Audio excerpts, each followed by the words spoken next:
Saudações, eu sou o professor Charles Camilo e nessa videoaula de história nós vamos falar sobre a África medieval. Nós vamos falar sobre a África pré-colonial, ou seja, antes da vinda dos colonizadores europeus. E o período que nós vamos abranger nesta aula é entre os séculos XIII e século XV. E eu desejo a você uma boa aula e bons estudos. Primeiramente, vamos começar a falar sobre o reino do Mali. Então, geralmente é o reino do Mali. Isso lá no início do século XIII, ele era um reino muito pequeno. E esse reino, ele era dominado por um reino maior, que era o reino de Gana. Só que, porém, no ano de 1235, sob o comando de um príncipe chamado Sundiata Keita, este reino foi libertado. Então, em 1240, o Sundiata Keita, por meio de vários casamentos políticos, ele fortalece muito a sua autoridade imperial. Inclusive, ele acaba ali, aumentando em grande parte o número de homens do seu exército.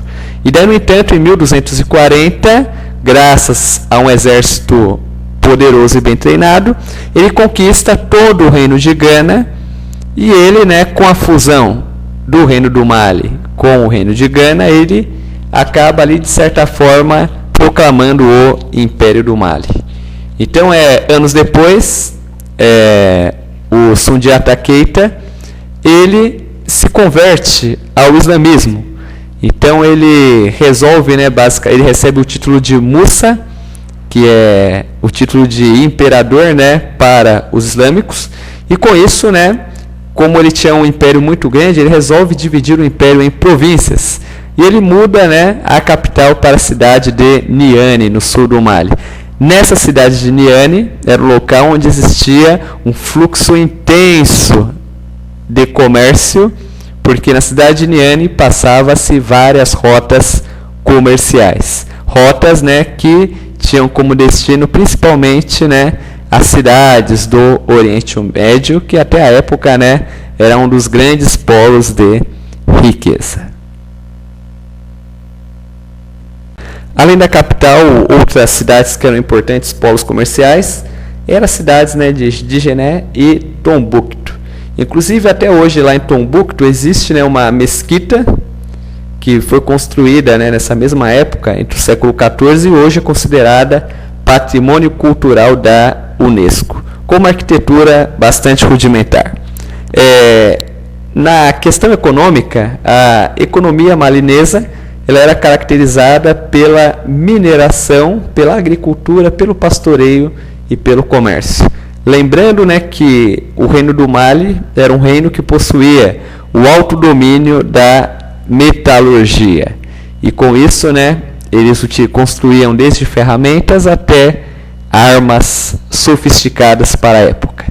E daí, no entanto, no aspecto político, geralmente o imperador ele governava juntamente com o conselho organizado pelos homens mais velhos das tribos e por uma corte composta por juízes e por militares. Só que no caso a autoridade, a justiça, era exercida pessoalmente pelo imperador.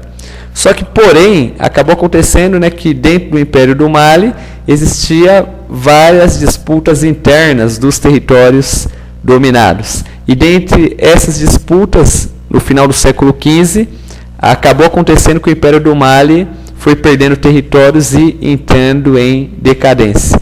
Um dos reinos que acabou ali, de certa forma, se separando do Império, que era um reino bastante rico, que estava subjugado pelo Império do Mali, foi o reino de Songhai. Só que, porém, no século XV, o reino de Songhai torna-se independente e pega uma parte do Império do Mali. Só que já no século XVI, o Império do Mali ele perde em grande parte os seus territórios e foi se esfacelando, e sobretudo com a penetração portuguesa no continente africano, os portugueses começaram a escravizar parte da população, principalmente os nobres, e com isso o império foi se esfacelando e perdendo seus territórios, deixando de existir. Agora vamos falar sobre o Reino do Congo. Então, o Reino do Congo ele surge, basicamente no final do século XIV, a partir da unificação de várias aldeias da etnia Banto. Então, geralmente, o líder do povo Kikongo, o Nimilukemi, ele se casa com a filha de um chefe da tribo Ambundo, e com isso, da união dessas duas tribos, ele forma, de certa maneira, o Reino do Congo. Então, o centro de poder do Império do Congo localizava-se na cidade de Mbanza-Congo, que era uma cidade fortificada e com um fluxo de comércio bastante intenso. Lembrando também que o povo do Congo era um povo que dominava a metalurgia.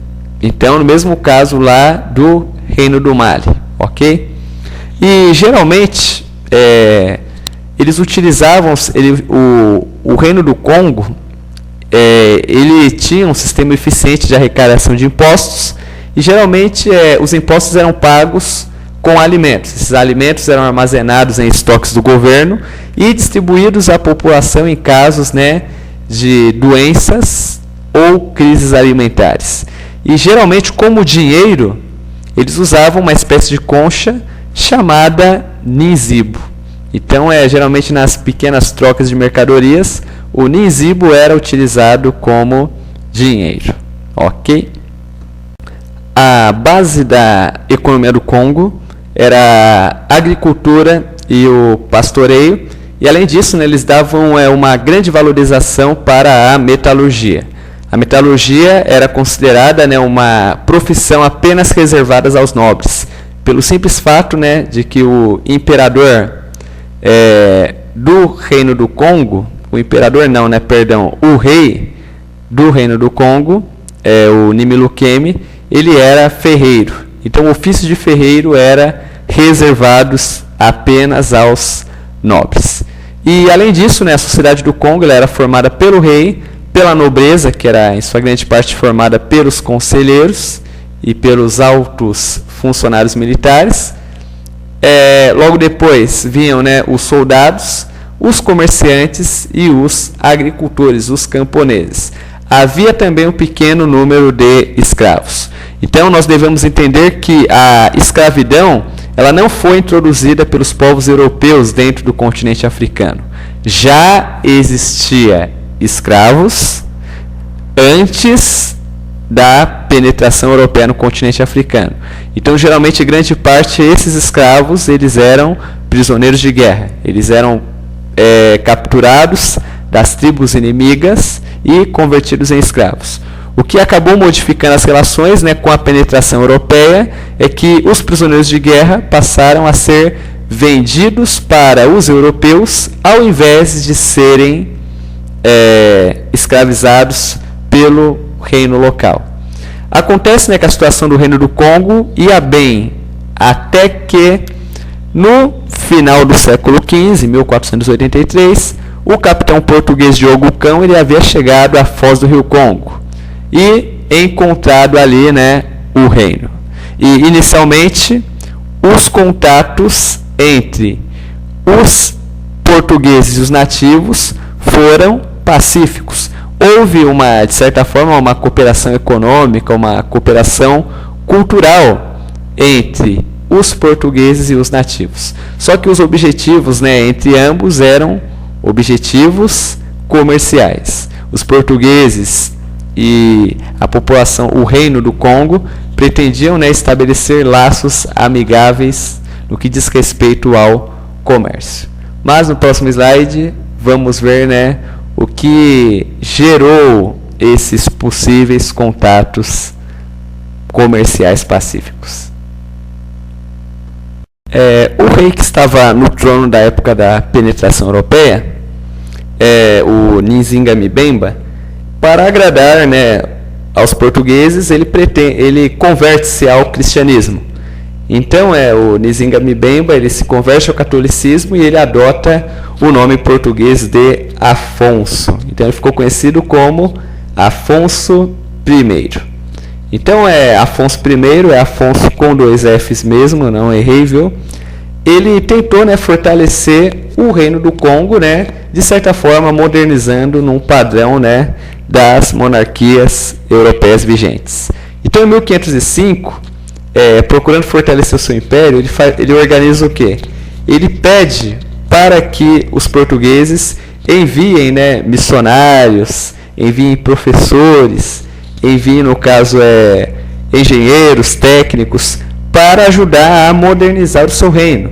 Só que o rei de Portugal, ao invés de enviar, né, o que o rei Afonso havia pedido, ele manda em grande quantidade degredados, que eram pessoas expulsas de Portugal por cometerem crimes, e, sobretudo, traficantes de escravos que começaram a subjugar a população. Então houve guerras entre os portugueses e os habitantes do Reino do Congo. Só que acontece, né, que após a morte do rei Afonso, o Reino do Congo foi declinando cada vez mais, porque o Congo basicamente ele acabou servindo de base ao tráfico negreiro. Então os próprios líderes da nação, eles começaram a vender os prisioneiros de guerra. Quando não tinham prisioneiros de guerra, eles começaram a vender a população pobre como escravo, né, para os portugueses. Tanto que no final já do século XVI, o Congo ele passou a ser administrado pessoalmente pelo governo de Portugal. E assim, né, basicamente o reino ele entra, né, em declínio. Concluindo nossa aula, vamos falar agora sobre a civilização Iorubá.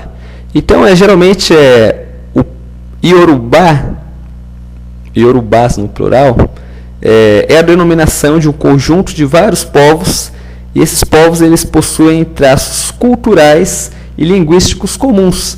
Então, eles vivem desde o século I depois de Cristo, né, entre os rios, entre o Vale do Rio Níger, em vários reinos diferentes. Então, o que basicamente ali acaba sendo uma característica particular em todos eles é a religiosidade. Então, a religiosidade politeísta, que acredita em vários deuses, e esses deuses representam elementos da natureza, e como forma, né, de agradá-los, os praticantes, né, os adeptos da religião, eles praticam, né, simplesmente sacrifícios de animais. Então, a religião dos povos iorubás é uma religião animista e politeísta, tanto que a religião iorubá ela influenciou muito, basicamente, a religiosidade afro-brasileira. Nós podemos citar a Umbanda e o Candomblé. Então, a Umbanda e o Candomblé são religiões que possuem matrizes africanas e, de certa parte, né, têm os seus ritos inspirados, né, na fé do povo iorubá. Então, geralmente, os iorubás eles viviam em várias aldeias independentes, e cada aldeia era liderada por um rei chamado, ele recebia o título, né, de Obá. E geralmente o rei ele era assessorado, né, pelos militares e pelos sacerdotes, e os sacerdotes eles tinham, né, uma, de certa forma, posição fundamental no reino. Os sacerdotes, que eram conhecidos, né, pelo termo Babalorixá, eles eram, né, basicamente os intermediários entre os deuses e os homens. Ok?